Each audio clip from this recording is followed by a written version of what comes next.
नमस्कार, आप देख रहे हैं सी न्यूज़ भारत और मैं हूं ऋषभ सक्सेना। वक्त तो चला है मध्य प्रदेश छत्तीसगढ़ बुलेटिन का। मध्य प्रदेश छत्तीसगढ़ बुलेटिन में बात होगी छत्तीसगढ़ की, जहां पर्याप्त पार्किंग की कमी के कारण सड़कों पर खड़े हो रहे वाहन। आगे बात करेंगे डिंडोरी की, जहां डिंडोरी में देर रात हुई बारिश से बुडनेर नदी उफान पर है। A&S टैक्सी कंपनी के ऊपर लग रहे फर्जी बिल पास करने के आरोप आज जन सुनवाई में छतरपुर कलेक्टर के नाम न्यू खुजराहो टैक्सी कंपनी संचालकों ने दिया आवेदन लगाए आरोप। टैक्सी संचालक कंपनी ने कहा कि A&S टैक्सी कंपनी के द्वारा इनोवा गाड़ी उपलब्ध कराई जाती है और लग्जरी गाड़ियों का बिल पास कराया जाता है, जिसका किराया एक दिन का लगभग 11,000 रुपये होता है।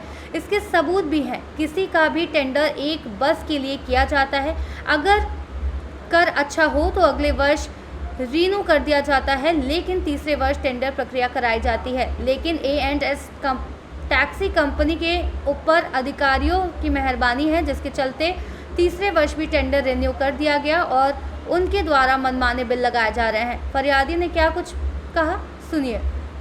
अर्जुन प्रसाद सेवारी। कहाँ के रहने वाले? छतरपुर। क्या समस्या है? समस्या ये है कि हम लोग करीब 1.5-2 साल से कंटिन्यू आवेदन दे रहे हैं कि VIP प्रोटोकॉल का टेंडर पुनः प्रक्रिया में लाया जाए। इसको 1 वर्ष के लिए अनुबंधित किया जाता है, जबकि ये दूसरे वर्ष किसी कारणवश बढ़ाया जा सकता है। अगर किसी कारणवश चुनाव आ गया या ऐसा कुछ कारण आ गया तो 1 वर्ष के लिए बढ़ाया जा सकता है। इसको कंटिन्यू नहीं बढ़ाया जा सकता है। ये तीसरी बार हमें सुनने में आया है कि ये तीसरी बार रिन्यू कर दिया गया है। इसके संबंध में हम लोग आज आवेदन देने आए हैं कि श्रीमान जी इसको निरस्त करके और पुनः नई प्रक्रिया की जाए। और इन्हें जो 26 जनवरी को एक अवार्ड मिला है उत्कृष्ट कार्य करने का, उसके उपलक्ष्य में हम ये कहना चाहते हैं कि इसमें एक पुलिस लाइन से सूचना दी गई है। छतरपुर में PR चालक 68 आशीष सरवैया द्वारा पुलिस लाइन उपस्थित आकर बताया गया कि सत्कार शाखा अधिकारी द्वारा माननीय मुख्यमंत्री महोदय, शासन माननीय राज्यपाल महोदय के कार्गेट हेतु 22 वाहन मांगे गए थे दिनांक 24/12/2024 को, जो सत्कार शाखा ने वाहन प्रोवाइड नहीं किए और ठेकेदार ने में भी वाहन नहीं दिए, जिसके उपलक्ष्य में ये वहाँ की मैंने जानकारी निकलवाई थी। और इसके अलावा 25 तारीख में भी इन्होंने वाहन नहीं दिए हैं, जिसमें बाकायदा लिखा हुआ है कि माननीय मंत्री सुरक्षा व्यवस्था हेतु। या ऐसे भी वाहन चलाए जा रहे हैं कि जिले में कि कई संस्थानों में कि जहाँ पर टैक्सी परमिट नहीं है, नियमों के हाँ, कुछ वाहन ऐसे हैं इनके वाहन टैक्सी परमिट भी नहीं है। और ये भी है कि इनोवा क्रिस्टा देते हैं और इनोवा देते हैं और हाई क्रॉस के बिल लगाते हैं, जिसका साक्ष्य मेरे पास है। क्या चाहते हैं आप लोग? हम चाहते हैं कि ऐसी फर्म को निरस्त किया जाए और किसी अच्छी फर्म को काम करने का मौका दिया जाए। अभी तक अधिकारियों ने क्या आश्वासन दिया है? अब अधिकारियों ने आश्वासन दिया था कि ये नई निविदा निकाल रहे हैं, मगर सुनने में आया है, फ़ोन पे हमने जब जानकारी निकाली तो ये सुनने में आया है कि इनको 23 तारीख को फिर से रिन्यू कर दिया गया है तीसरे वर्ष के लिए, जबकि ये तीसरे वर्ष के लिए वैध नहीं है। छतरपुर से सीनियर संवाददाता कुलदीप की रिपोर्ट। जिला अस्पताल सड़क पर यातायात व्यवस्था सुधार की अत्यंत आवश्यकता है, क्योंकि अस्पताल के सामने अक्सर जाम की समस्या बनी रहती है। यहाँ स्कूल, बसें, कलेक्ट्रेट ऑफिस आने जाने वाले आम नागरिक, आसपास की बस्तियों के निवासी तथा इलाज के लिए आए मरीज और उनके परिजन लगातार आ जा रहे हैं। पर्याप्त पार्किंग की कमी के कारण वाहन सड़क पर खड़े हो जाते हैं। साथ ही दोनों ओर निजी एम्बुलेंस की मौजूदगी सड़क को संकीर्ण कर जाम पैदा करती है। वाहन चालक यातायात नियमों की अनदेखी करते हुए गलत जगह वाहन खड़े कर देते हैं, जिससे जाम और बढ़ जाता है। अस्पताल के पास पुलिस तैनाती न होना भी समस्या को बढ़ाता है। प्रशासन को उचित पार्किंग व्यवस्था करने के साथ साथ यातायात सुधार हेतु तुरंत कदम उठाने चाहिए, वरना किसी गंभीर दुर्घटना की आशंका से इनकार नहीं किया जा सकता। इस संबंध में जिला अस्पताल के अधीक्षक डॉक्टर अशोक वर्मा ने व्यवस्था में जल्द सुधार का आश्वासन दिया है। बलौदा बाजार से सीनियर संवाददाता बलदाऊ ठाकुर की रिपोर्ट।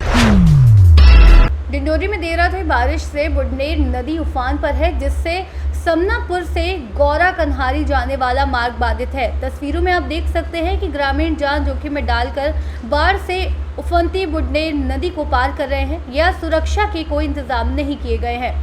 डिंडोरी से सी न्यूज़ संवाददाता दीपक की रिपोर्ट।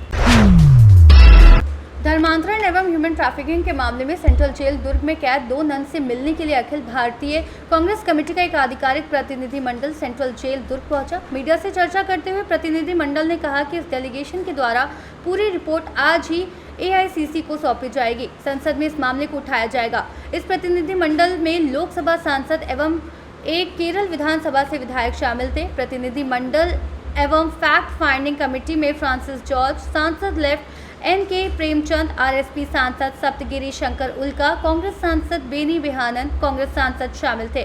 कांग्रेस की प्रभारी सचिव जरिता लैथफलांग भी उपस्थित थी। दोनों नन से मुलाकात के बाद डेलीगेशन ने मीडिया को बताया कि दोनों ही के द्वारा पूरे घटनाक्रम की सच्चाई से हमें अवगत कराया गया है। फिलहाल दोनों पर 2 केस दर्ज हैं, जिसमें एक ह्यूमन ट्रैफिकिंग एवं दूसरा धर्मांतरण का मामला कायम किया गया है। इस पूरे मामले में प्रतिनिधिमंडल के द्वारा एक पूरी रिपोर्ट तैयार की जाएगी। ये report all India Congress committee को सौंप दी जाएगी। संसद में इस विषय को उठाया जाएगा। वहीं पूर्व मुख्यमंत्री भूपेश बघेल ने क्या कुछ कहा, सुनिए। सुनिए, आप लोग को मिलने दिया जाएगा कि नहीं दिया जाएगा? सुनिए का क्या कहना था आपको? सुनिए, एक तो हम अभी यहाँ पे सिर्फ मिलने आए थे, ठीक है। पूरा डेलीगेशन है, तो हम लोग बाकी डेलीगेशन को लाने जा रहे हैं। तो आप सबके साथ जितने भी हमारे सांसद के जो लोग भेजे गए हैं दिल्ली से इस पूरे समीक्षा करने के लिए इस पूरे चीज को, तो उनसे फिर बात करके आप पूरा बयान जेल अधीक्षक से बात हुई? हाँ, मेरी बात हुई है। हाँ, मिलने दिया जाएगा। परमिशन नहीं होने की बात हो रही है? नहीं, परमिशन होने की तो हो गई है। वैधानिक तरीके से गिरफ्तारी का मामला है और इस मामले को प्रधानमंत्री को पत्र लिखा, यहाँ के मुख्यमंत्री को पत्र लिखा और साथ ही लोकसभा में भी इस मामले को उठाया और हम सब ने उसके खिलाफ बयान दिया। केरल से सांसद और विधायकों के प्रतिनिधिमंडल मिलने आए थे। उनको लगभग 12:30 पौने 1 बजे का समय दिया हुआ था, लेकिन कह दिया गया कि कल आना, क्योंकि भाजपा का डेलीगेशन रायपुर में बैठा हुआ है केरल से आए हुए, इसलिए इनको नहीं मिलने देना चाहते। इसलिए कल का उन्होंने कहा, तो मैंने DG खबर किया DG जेल को, अरे नहीं ना खिलाओ ना, इनको मिलने दिया जाए और नहीं तो यही धरना दे के बैठेंगे। और मैं भी जा रहा हूँ जेल। इन सांसदों के समर्थन क्यों नहीं मिलने देंगे भाई, जब समय दिए हो, लोकसभा छोड़ के आए हैं और उसको मिलने भी नहीं दोगे, तो ये घटिया राजनीति राज्य सरकार के ओर से किया गया। और इस कारण से मुझे भैया ये पुष्टि कैसे कर सकते हैं कि ये लोग ह्यूमन ट्रैफिकिंग में नहीं थे? देखिए, फिर मैं उसके बारे में कुछ नहीं बोल रहा हूँ। मैं आया इसलिए कि सांसदों को नहीं मिलने दे रहे थे मेरे आने का। मैं मिलने नहीं आया हूँ, उनकी मुलाकात होगी मुझे नहीं, वो तो आपके पास सीधा बात की है। मेरी मुलाकात नहीं हुई ना, मैं उसे मिलने आया। मुझे जब जानकारी ये मिली कि हमारे सांसद जो आए हैं लोकसभा छोड़ के और उनको मिलने नहीं दिया जा रहा है, जबकि समय दिया हुआ था, पहले से समय लिए थे और उसके बाद भी नहीं मिलने दे रहे हैं, ये तो गलत बात है। और इसलिए क्योंकि हमारे अपने जिले का मामला है, इसलिए मैं खुद आया। यदि नहीं मिलने देते तो हम वहीं गेट पे धरना देंगे। भूपेश जी एक चीज बताइएगा, ये लोग कह रहे हैं बजरंग दल ने ह्यूमन असॉल्ट किया करके, तो आपका क्या कहना? आप पूर्व मुख्यमंत्री हैं। मेरा कल भी बयान आ गया, कल भी मैंने NI PTI सबको बयान दिया। भारतीय जनता पार्टी का ये बहुत ही प्रिय रणनीति है कि अल्पसंख्यकों को टारगेट करो ताकि बहुसंख्यक वोट को केंद्रीकरण किया जा सके। वो चाहे वो क्रिश्चियन हो, चाहे मुस्लिम हो, चाहे वो सिख हो, कोई भी अल्पसंख्यक हो, बौद्ध हो, कोई भी अल्पसंख्यक हो, उसको ये लोग टारगेट करते हैं ताकि बचत जो वोट है उसका ध्रुवीकरण हो सके। उन बच्चों के बारे में क्या कहना चाहेंगे?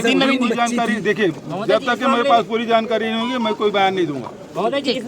दुर्ग से सी न्यूज़ संवाददाता धर्मेंद्र गुप्ता की रिपोर्ट। खबर नीमच से है, जहां वर्तमान में पुलिस विभाग के कुछ भ्रष्ट अधिकारियों कर्मचारियों द्वारा डोडा चुरा के नाम से निर्दोष अफीम तस्करों को प्रताड़ित किया जा रहा है, जिसकी चहुं ओर निंदा हो रही है और अफीम तस्करों में आक्रोश बढ़ता जा रहा है। लेकिन डर के कारण किसान अपनी आवाज़ बुलंद नहीं कर पा रहे हैं और न ही कोई जनप्रतिनिधि उनकी प्रताड़ना को समझने को तैयार है।